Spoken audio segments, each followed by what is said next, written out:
কৃষকের কাছ থেকে ভোক্তার হাতে পৌঁছাতে একাধিক ধাপ পার হতে হয় নিত্য প্রয়োজনীয় খাদ্যপণ্যকে। এই দীর্ঘ সরবরাহ শৃঙ্খলের কারণে পণ্যের দাম সর্বোচ্চ 116% পর্যন্ত বেড়ে যাচ্ছে বলে জানিয়েছে Centre for Policy Dialogue CPD.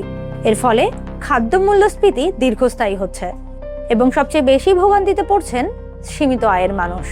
গতকাল বৃহস্পতিবার রাজধানীর ব্র্যাক সেন্টার ইনে সিপিডি আয়োজিত খাদ্যের মূল্য শৃঙ্খল, বাংলাদেশের বাজার ব্যবস্থা, মুনাফার এবং মধ্যস্বত্বভোগী শীর্ষক গবেষণায় এসব তথ্য উঠে এসেছে।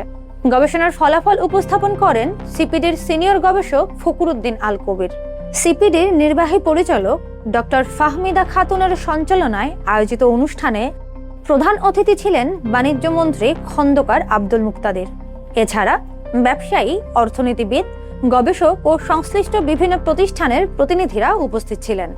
গবেষণা উপস্থাপন করে সিপিডির সিনিয়র গবেষক ফখরুদ্দিন আল কবির জানান, উৎপাদক থেকে খুচরা বাজারে সবচেয়ে বেশি দাম বেড়েছে কাঁচামরিচে 116%, এরপর মাঝারি মানের চাল প্রায় 100%, ডাল 78%, পেঁয়াজ 87%, আলু 50%, বেগুন 72%, ব্রয়লার মুরগির ডিম 25%, গরুর মাংস 13%, রুই মাছ 10%, মুরগি 22%। সিপিডির নির্বাহী পরিচালক ডক্টর ফাহমিদা খাতুন বলেন, দীর্ঘদিনের উচ্চ খাদ্য মূল্যস্ফীতি নিম্নমানের আয়ের মানুষের উপর সবচেয়ে বেশি চাপ সৃষ্টি করছে। তার মতে, উৎপাদন ব্যয়, সরবরাহ শৃঙ্খলের অদক্ষতা, মজুতদারি এবং দুর্বল প্রতিযোগিতা সহ একাধিক কারণে খাদ্যপণ্যের দাম বাড়ছে।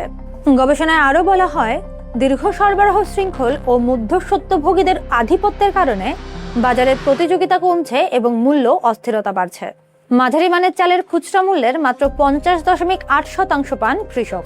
সিপিডির সিনিয়র গবেষক ফখরুদ্দিন আল কবির বলেন, খাদ্য মূল্যস্ফীতির জন্য শুধু উৎপাদন ব্যয় নয়, সরবরাহ সংকট, বাজারের কেন্দ্রীভবন, মধ্যস্বত্বভোগী, মজুতদারি এবং বাজার নিয়ন্ত্রণও দায়ী। তিনি জানান, দেশে এখনো প্রায় 30% মানুষ খাদ্য নিরাপত্তাহীনতায় ভুগছেন এবং মানুষের প্রকৃত ক্রয় ক্ষমতা কমে যাচ্ছে। গবেষণায় বলা হয়েছে, দেশের 60% বেশি পরিবার আয়ের অন্তত অর্ধেক খাদ্য কিনতে ব্যয় করে। তাই খাদ্যপণ্যের মূল্য বৃদ্ধির সবচেয়ে বড় ধাক্কা পড়ছে নিম্ন আয়ের মানুষের উপর। প্রধান অতিথির বক্তব্যে বাণিজ্য মন্ত্রী খন্দকার আব্দুল মুক্তাদির বলেন, বিশ্বের অনেক দেশে মূল্যস্ফীতি কমলেও বাংলাদেশে তা এখনো 9 থেকে 9.5% রয়েছে।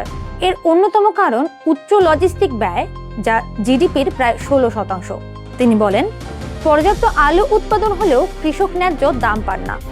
তাই মূল্যস্ফীতি নিয়ন্ত্রণে লজিস্টিক ও আমদানি ব্যয় কমানোর ওপর জোর দেন তিনি।